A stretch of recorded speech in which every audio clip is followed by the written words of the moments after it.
Hello and welcome everyone to this new video. मैं हूं अनन्य शंकर और आज हम कवर करने जा रहे हैं unit 1 of investment and competition law. ये है पार्ट 3 हमारी वीडियो सीरीज का। हम 4 पार्ट्स में यानी कि 4 वीडियोस में ये पूरा लॉ खत्म कर देंगे। सो चलिए स्टार्ट करते हैं। आज हम पढ़ेंगे evolution of securities and investment laws in India. तो सबसे पहले दो स्टॉक एक्सचेंजेस हैं इंडिया में, Bombay stock exchange, national stock exchange. ये दोनों ही फुली इलेक्ट्रॉनिक ट्रेडिंग प्लेटफॉर्म्स हैं।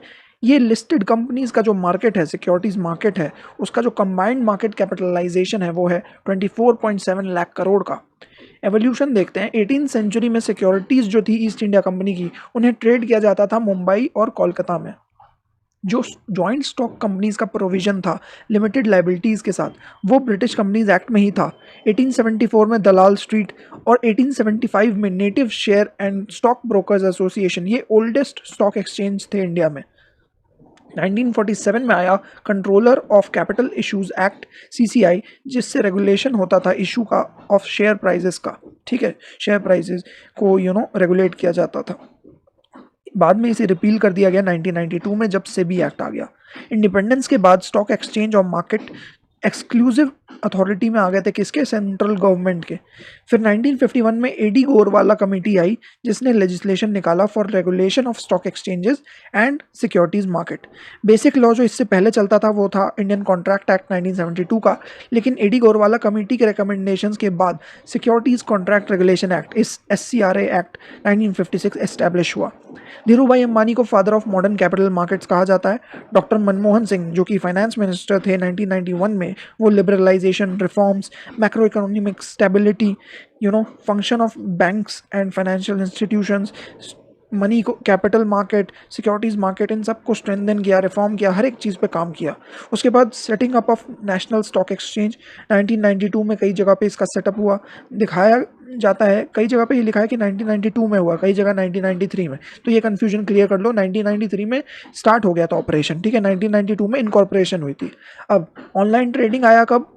नेशनल स्टॉक एक्सचेंज के परव्यू में 1995 में। डेरिवेटिव ट्रेडिंग कब आया? 2000s में। मार्केट्स को अट्रैक्टिव बनाया जा रहा था फॉरेन इंस्टीट्यूशनल इन्वेस्टर्स को। अब डिपॉजिटरीज एक्ट 1996 में आया। तो ये क्रोनोलॉजी में चल रही हैं चीज़ें और मैंने उस हिसाब से लिखी हैं, तो ये आप अपने नोट्स और आंसर्स में लिख सकते हैं। 1996 में डीमटेरियलाइजेशन ऑफ शेयर्स के लिए ये एक्ट आया। दो इसके बेनिफिट्स थे, जैसे कि मेंटेनेंस ऑफ ओनरशिप रिकॉर्ड्स, जो ये बुक एंट्री फॉर्म में करता था इस एक्ट की मदद से।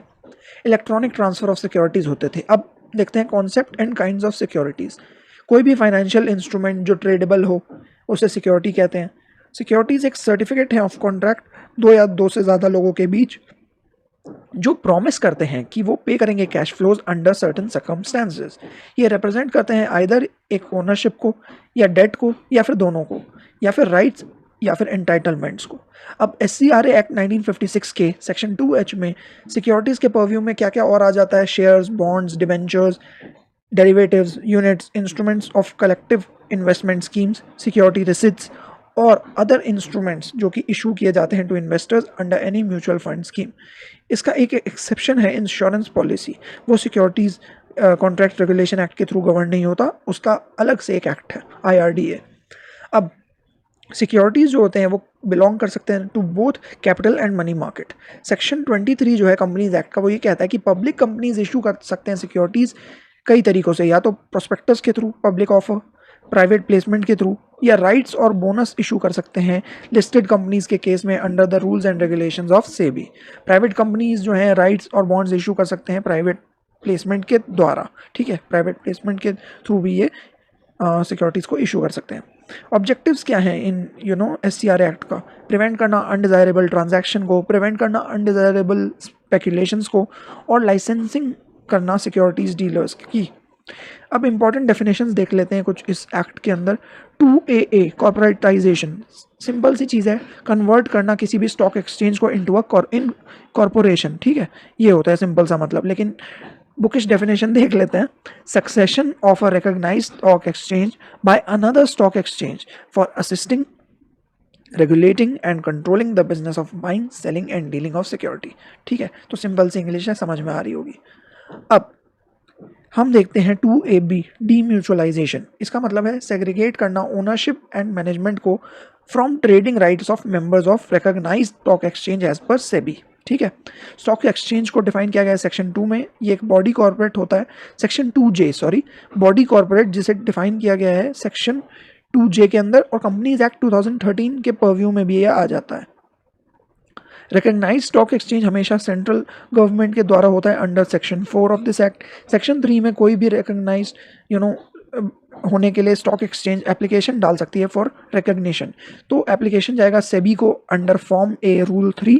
बायलॉज चेक किए जाएंगे स्टॉक एक्सचेंज के, regulation and control of contracts देखा जाएगा, कॉपी ऑफ रूल्स जो होंगे जिसमें जनरल कॉन्स्टिट्यूशन होगा स्टॉक एक्सचेंज का, जिसमें कि गवर्निंग बॉडी के बारे में बताया होगा, पावर ऑफ मैनेजमेंट के बारे में बताया होगा, बिजनेस ट्रांजैक्शंस के मैनर के बारे में बताया होगा, powers and duties of office bearers के बारे में बताया होगा, admission, qualification, exclusion, suspension members का कैसे होगा, पार्टनरशिप्स का रजिस्ट्रेशन कैसे होगा, नॉमिनेशन एंड अपॉइंटमेंट जो होगा रिप्रेजेंटेटिव्स के या क्लर्क के, उनके रूल्स के बारे में दिया होगा। ठीक है, फ़ी होना चाहिए जो गवर्नमेंट ट्रेजरी या फिर नियरेस्ट ब्रांच ऑफ SBI में जमा होगा, और 4 copies of rules of memorandum of association and article of association. इतनी सारी चीज़ें हमें जो है अपने एप्लीकेशन में देनी है टू सेबी। ठीक है, चलिए सेक्शन 4 में ग्रांट ऑफ रिकॉग्निशन। जब सेबी सेटिस्फाई हो जाएगी कि रूल्स और बायलॉज कन्फर्मिटी में है, conditions of fair dealing and investor protection जो है वो कंप्लाई किया गया है, इंटरेस्ट ऑफ ट्रेड और पब्लिक इंटरेस्ट सारी चीज़ों को कंप्लाई किया गया है, सारी चीज़ों को नज़र सारी चीज़ों पे ध्यान दिया गया है, तब जो है सेबी रिकॉग्निशन को ग्रांट करेगी। मेंटेनेंस ऑफ अकाउंट्स, ऑडिट्स एक चार्टर्ड अकाउंटेंट के थ्रू रिकॉग्निशन ग्रांट किया जाता है हमेशा फॉर्म बी के अंदर। रिकॉग्निशन तब तक नहीं मिलेगा जब तक कि परमानेंट नहीं होगा, जब तक वो 1 ईयर से लेस का ना हो। ठीक है, 3 मंथ्स बिफोर एक्सपायरी आप रिन्यूअल के लिए रिकॉग्निशन का अप्लाई कर सकते हो। फॉर्म ए प्लस फी अगेन आपको देना पड़ेगा। रिफ्यूजल रिकॉग्निशन का तब तक नहीं हो सकता जब तक right to be reasonably heard मिले ना। ठीक है, स्टॉक एक्सचेंज को, और जो रिफ्यूज़ल के रीजंस हैं वो राइटिंग में देने होंगे सेबी को। ठीक है, चलिए आगे बढ़ते हैं। कॉर्पोरेटाइजेशन और डीम्यूचुअलाइजेशन का जो स्कीम है वो प्रोवाइड करता है इशू ऑफ शेयर्स को लेके चीज़ें, ट्रेडिंग राइट्स को लेके, लॉफुल कंसिडरेशन के बारे में बात करता है, ट्रांसफ़र ऑफ एम्प्लॉयज़ के बारे में बात करता है। अब सेक्शन 21 के अंदर देख लेते हैं listing of securities. Listing of securities के लिए कुछ कंडीशंस हैं जो एक स्टॉक एक्सचेंज को फुलफ़िल करनी होंगी। सबसे पहले सेंट्रल लिस्टिंग अथॉरिटी के गाइडलाइंस जो कि सेबी रेगुलेशंस ऑफ 2003 के हिसाब से चलते हैं। कंपनी जो लिस्टेड होना चाहती है वो एप्लीकेशन देगी अथॉरिटी को, सेंट्रल लिस्टिंग अथॉरिटी को। अगर अथॉरिटी रिफ्यूज़ कर देती है तो रिकमेंड करने से लिस्टिंग एप्लीकेशन, तो सेबी के पास रिजोर्ट किया जाएगा 10 डेज़ के अंदर। अगर अब रिकॉग्नाइज स्टॉक एक्सचेंज रिफ्यूज़ कर देता है अपनी सिक्योरिटीज़ को लिस्ट करने से ऑफ एनी कंपनी, तो उसे रीजंस बताने होंगे। ठीक है, और इसके खिलाफ अपील भी जा सकती है सिक्योरिटीज़ एपेलेट ट्राइब्यूनल में। अथॉरिटी कंसिडर करती है कुछ चीज़ें लिस्टिंग ऑफ सिक्योरिटीज़ से पहले, कंप्लायंस कंपनीज एक्ट के रूल्स के साथ 2013, compliance disclosure and investor protection rules के साथ, कंप्लायंस सेबी रेगुलेशन के साथ, complying of listing conditions, interest of investors and securities market, ये सारी चीज़ें देखी जाती हैं। अब सिक्योरिटीज़ एपेलेट ट्राइब्यूनल के पास अपील किया जा सकता है विद इन 15 डेज़ अगर सेंट्रल लिस्टिंग अथॉरिटी या फिर रिकॉग्नाइज्ड स्टॉक एक्सचेंज रिफ्यूज़ कर दे लिस्ट करने से सिक्योरिटीज़ को from the date on which reasons were furnished for such refusal. और सेक्शन 22F में कोई भी पर्सन जो अग्रीव्ड हो बाय डिसीजंस और order of securities appellate tribunal, तो वो अपील कर सकता है सुप्रीम कोर्ट के पास within 60 days from date of receiving the order. Powers of securities appellate tribunal section 22B में है, जो सेम है as civil courts. D listing of securities होती हैं सेक्शन 21A के तहत, जिसमें कि इसका मतलब क्या होता है, परमानेंटली रिमूव कर देना सिक्योरिटीज़ को फ्रॉम अ स्टॉक एक्सचेंज। इसके कुछ रीजंस हो सकते हैं कि कंप्लाई नहीं किया गया सेबी गाइडलाइंस के थ्रू, लॉसेज में चल रही है कंपनी बहुत टाइम से, कई ऐसे रीजंस होते हैं जो आप खुद पढ़ सकते हो। ठीक है, तो इसमें कोई चीज़ बताने की ज़रूरत नहीं है। अब आते हैं सिक्योरिटीज़ कॉन्ट्रैक्ट रेगुलेशन एक्ट के तहत सेंट्रल गवर्नमेंट के पास कई पावर्स होते हैं, जैसे recognition of stock exchange. Central government grant या विड्रॉ कर सकती है recognition of stock exchanges. Section 8 के कुछ रूल्स हैं, सेंट्रल गवर्नमेंट रूल बना सकती है या फिर डायरेक्ट कर सकती है स्टॉक एक्सचेंजेस को कि वो मेक करें या अमेंड करें रूल्स को। अगर stock exchange doesn't comply with an order तब सेंट्रल गवर्नमेंट रूल्स बना सकती है इटसेल्फ। एनुअल रिपोर्ट सेक्शन 7 में सेंट्रल गवर्नमेंट रिक्वायर कर सकती है कि स्टॉक एक्सचेंज सबमिट करे एनुअल रिपोर्ट्स। इंक्वायरीज कर सकती है सेंट्रल गवर्नमेंट, डायरेक्ट इंक्वायरीज और पीरियोडिकल रिटर्न्स के लिए कॉल कर सकती है under section 6। Suspension of business under section 12, central government suspend कर सकती है business of a recognised stock exchange. Supersede कर सकती है गवर्निंग बॉडीज को under section 11। Supersede governing body of a recognised stock exchange. After giving governing body a chance to be heard, central government serve कर सकती है एक written notice of its intention to supersede them in the official gazette. Illegal contracts check कर सकती है central government, notify कर सकती है कुछ सर्कमस्टेंसेज में नोटिफाइड एरियाज के अंदर। प्रोहिबिटेड कॉन्ट्रैक्ट सेक्शन 16 में सेंट्रल गवर्नमेंट प्रोहिबिट कर सकती है कुछ कॉन्ट्रैक्ट्स को सर्टेन केसेस में। अब पावर्स ऑफ सेबी क्या है under this SCRA act? Quasi judicial powers, SEBI पास कर सकती है judgments in cases of fraud, unethical practices in securities market. Quasi executive powers क्या है? सेबी एनफोर्स करा सकती है compliance with securities laws regulations, examine कर सकती है डॉक्यूमेंट्स को, इम्पोज कर सकती है रूल्स, फाइन्स, पेनल्टीज को। पावर टू इशू डायरेक्शंस से भी इशू कर सकती है डायरेक्शन स्टॉक एक्सचेंजेस को, क्लियरिंग कॉर्पोरेशंस को, एजेंसीज को, इंडिविजुअल्स को जो एसोसिएटेड हैं सिक्योरिटीज मार्केट से। ये डायरेक्शंस इशू की जा सकती हैं in the interest of investors ताकि प्रिवेंट कर सके डेट्रीमेंटल एक्शंस, इंश्योर हो पाए प्रॉपर मैनेजमेंट।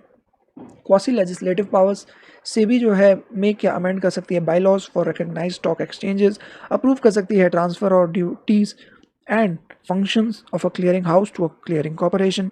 अदर पावर्स में सेबी के पास पावर है रेगुलेट करना, अप्रूव करना स्टॉक एक्सचेंज के बाई लॉज को, इंस्पेक्ट करना books of account stock exchanges के, फाइनेंशियल इंटरमीडियरीज के, कंपेल करना कंपनीज को to list on stock exchanges, register करना ब्रोकर्स को, रेगुलेट करना इशूअर्स को, एक्सेस टू मार्केट देखना, रेगुलेट करना information production at the time of issue, regulate करना processes and procedures relating to issuance of security, approve करना transfer of duties and functions of clearing house to a clearing corporation. Thank you so much. आ जाते हैं depositories act 1996 पे। ये online trading, transparency, equal opportunity लाया लोगों के लिए। डिपॉजिटरी क्या होता है? एक ऑर्गेनाइजेशन होता है जो securities of a share holder को होल्ड करके रखता है इलेक्ट्रॉनिक फॉर्म में through the medium of depository participant. Depository एक कंपनी होती है जो फॉर्म करती है under companies act 1956। Certificate of registration होता है इसके पास under SEBI, authority of SEBI के अंडर। 2 डिपॉजिटरीज हैं अभी तक जो अलाउ की गई हैं सेबी के द्वारा, NSDL 1996 में, CSDL 1999 में, नेशनल सिक्योरिटीज डिपॉजिटरी लिमिटेड और central depository services limited. Significant role होता है इस एक्ट का डिमटेरियलाइजेशन ऑफ शेयर्स में। डिपॉजिटरी पार्टिसिपेंट जो होता है वो इलेक्ट्रॉनिकली कनेक्टेड होता है हमेशा टू क्लाइंट्स, और डिपॉजिटरी पार्टिसिपेंट एक लिंक होता है between depositories and the clients.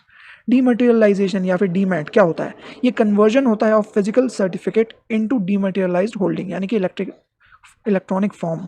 Eight the request of investor securities को क्रेडिट किया जाता है in the form of electronic holdings. Powers and duties and rights क्या हैं डिपॉजिटरीज की एंड बेनिफिशियल ओनर्स की। सेक्शन 10 में डिपॉजिटरीज के बारे में बताया गया कि रजिस्टर्ड ओनर जो होते हैं डिपॉजिटरीज, उन्हें रजिस्टर्ड ओनर कंसिडर किया जाता है ऑफ सिक्योरिटीज का for the purpose of transferring ownership on behalf of beneficial owner. However उनके पास वोटिंग राइट्स नहीं होती, ना ही अदर राइट्स होती हैं to the securities they hold. Freeze और डिफ्रॉस्ट अकाउंट्स, डिपॉजिटरी फ्रीज कर सकते हैं, डिफ्रॉस्ट कर सकते हैं बेनिफिशियल ओनर के अकाउंट को अगर उन्हें इंस्ट्रक्शन मिले रेगुलेटर से, कोर्ट से या फिर कोई और स्टैट्यूटरी अथॉरिटी से। Register and index under section 11, depository हमेशा एक रजिस्टर और इंडेक्स रखेंगे बेनिफिशियल ओनर्स का। अब बेनिफिशियल ओनर्स के राइट्स देख लेते हैं। इनके पास राइट होती है to have securities admitted to depositories dematerialised in accordance with the depository rules, business rules, operating instructions. इनके पास राइट होती है to pledge hypothecate securities with the depository's approval under section 12. Liabilities क्या होते हैं? बेनिफिशियल ओनर्स सब्जेक्ट होते हैं to all liabilities of securities held by the depository. For example अगर बेनिफिशियल ओनर डिफॉल्ट कर दे पेमेंट में of charges within 30 days of being asked, तो डिपॉजिटरी जो है चार्ज कर सकता है इंटरेस्ट, और इवन वो क्लोज भी कर सकता है बेनिफिशियल ओनर के डीमैट अकाउंट को। Thank you so much. अब आ जाते हैं सेबी एक्ट 1992 पे। Healthy growth of securities market and investor protection के लिए ये काम करता है। मॉनिटर करता है activities of stock exchanges, mutual funds, merchant bankers etcetera. ये स्टेबिलिटी ऑफ कैपिटल मार्केट्स के लिए काम करता है। मॉनेटरी पेनल्टीज देता है for a range of violations and acts as a regulator. इसका हेडक्वार्टर मुंबई में है। Fair issue of securities raise करता है ये funds at a low cost, code of conduct देता है फॉर इंटरमीडियरीज। सेक्शन 3 में ये कहा गया कि ये बॉडी कॉर्पोरेट है, कॉमन सील होता है इसके पास, परपेचुअल सक्सेशन है, power to acquire, hold and dispose of movable and immovable property and to contract. Functions and powers देखते हैं, बस यही आता है एग्जाम में इस एक्ट से। 3 फंक्शंस हैं, क्वासी लेजिस्लेटिव जिसमें कि ड्राफ्ट करना regulations, quasi judicial ruling and orders देना, quasi executive investigation and enforcement करना। ड्यूटी है to protect interest of investors, promote development and regulate securities market. SEBI regulate करता है business of stock exchanges and other securities markets. Register करता है, regulate करता है intermediaries को, वेंचर कैपिटल फंड्स को, कलेक्टिव इन्वेस्टमेंट स्कीम्स को और म्यूचुअल फंड्स को। प्रोहिबिट करता है फ्रॉडुलेंट और अनफेयर ट्रेड प्रैक्टिसेस को, इनसाइडर ट्रेडिंग को। प्रमोट करता है investors education, training of intermediaries. Regulate करता है सब्सटेंशियल एक्विजिशन ऑफ शेयर्स को, टेक ओवर कोड को। इंफॉर्मेशन लाता है from inspection, inquiry and audit of stock exchanges, mutual funds, other persons associated with securities market, intermediaries, self regulatory organisations. ये information and records लेता है from banks, other authorities, boards और corporations. कोई भी inspection कर सकता है किसी बुक, रजिस्टर, डॉक्यूमेंट या रिकॉर्ड की of any listed public company और a public company which intends to get its securities listed on any recognise stock exchange, जहाँ पे बोर्ड के पास एक रीजनेबल ग्राउंड है कि वो बिलीव करता है कि सच कंपनी जो है इंडल्ज कर रही है इनसाइडर ट्रेडिंग या फ्रॉडुलेंट अनफेयर ट्रेड प्रैक्टिसेस में, जो रिलेट करता है to the securities market. Section 18 के तहत से भी फर्निश कर सकती है सेंट्रल गवर्नमेंट को returns and statements from time to time after the end of each financial year. 90 days के अंदर एक रिपोर्ट सबमिट करनी होगी अकाउंट ऑफ एक्टिविटीज़ को लेके, पॉलिसीज़ को लेके और प्रोग्राम्स को लेके of SEBI during previous financial year. ये सारी चीज़ें देगा सेबी टू सेंट्रल गवर्नमेंट। अब पावर्स हम देखते हैं। सो पावर्स ऑफ सेबी में सबसे पहले आता है एग्जीक्यूटिव पावर्स। ये सेक्शन 11A टू 11D तक हैं और सेक्शन 12 भी आ जाता है इसमें। तो पावर्स जैसे कि रेगुलेट करना, प्रोहिबिट करना, इशू ऑफ प्रॉस्पेक्टस, ऑफर और डॉक्यूमेंट एट्सेट्रा, ये सारी पावर्स। रेगुलेशन ऑफ इशू और ट्रांसफ़र ऑफ सिक्योरिटीज़ 11A के अंदर। Power to issue directions for the interest of investors and securities market, ये 11B में है। Proper management of intermediary and others. 11C में power to order investigation for transactions, violations, provisions, rules, regulations of the act etcetera. People जो associated हैं with security market, उनके ऊपर जो investigation होगी, और ये सेबी की अथॉरिटी है कि बुक्स, रिकॉर्ड सबकी जांच करे। Power to cease and desist proceedings, यानी कि रोकना किसी भी प्रोसीडिंग को आफ्टर इंक्वायरी अगर वायलेशन हो रहा है, स्टॉप करना ऑर्डर के through 11D। Judicial powers section 11(3) all powers of civil court. 11(4) में कुछ ऑर्डर्स हैं जो हम लास्ट में देखेंगे। 15 सेक्शन 15(1) में है पावर टू एडजुडिकेट। इसमें कई पावर्स हैं, जैसे कोई भी पेनल्टी ऑफ ब्रीच है तो डिवीजन चीफ एक ऑफिसर होगा, उसे अपॉइंट किया जाएगा इंक्वायरी के लिए। एडजुडिकेटिंग ऑफिसर जो है समन करेगा, इन्फोर्स करेगा अटेंडेंस पर्सनस की। और फिर होगा बोर्ड के पास एक पावर है एग्जामिन करने का रिकॉर्ड ऑफ प्रोसीडिंग्स को। क्वांटम ऑफ पेनल्टी ये लोग डिसाइड करेंगे। फिर power to supersede board section 17 के अंदर, central government for such period not exceeding 6 months. Grave emergency हो, unable to discharge functions and duties हो, तब कर सकते हैं। डिफ़ॉल्ट हो in complying with directions of central government, तो बोर्ड को सुपरसीड किया जा सकता है। Section 24B power to grant immunity from prosecution. अब लेजिस्लेटिव पावर्स में सेक्शन 29, 19 और 30 आ जाते हैं। Power to make rule section 29, central government किसी भी manner of inquiry, additional functions of board पे अथॉरिटी है कि ये सब रूल्स बना सकते हैं, वो सेंट्रल गवर्नमेंट ने दिया है authority. Power to delegate section 19 में बोर्ड बाय जनरल और स्पेशल ऑर्डर मेंबर या ऑफिसर्स के पावर्स एंड फंक्शंस को डेलीगेट कर सकती है। Power to make regulation section 30 में मीटिंग ऑफ बोर्ड्स के रिगार्डिंग और terms and conditions of service के रिगार्डिंग एट्सेट्रा। तो ऐसी कई पावर्स होते हैं। अब चलिए ऑर्डर्स देखते हैं। जुडिशियल पावर्स के अंदर ऑर्डर्स कौन कौन से पास होते हैं सेक्शन 11 क्लॉज 4 के तहत। सो बोर्ड अगर चाहे तो रीजंस रिकॉर्ड करके in writing for the interest of investors and securities market कोई भी फॉलोइंग मेजर्स ले सकती है, आइदर पेंडिंग इन्वेस्टिगेशन के समय और इंक्वायरी और on completion of such investigation और इंक्वायरी।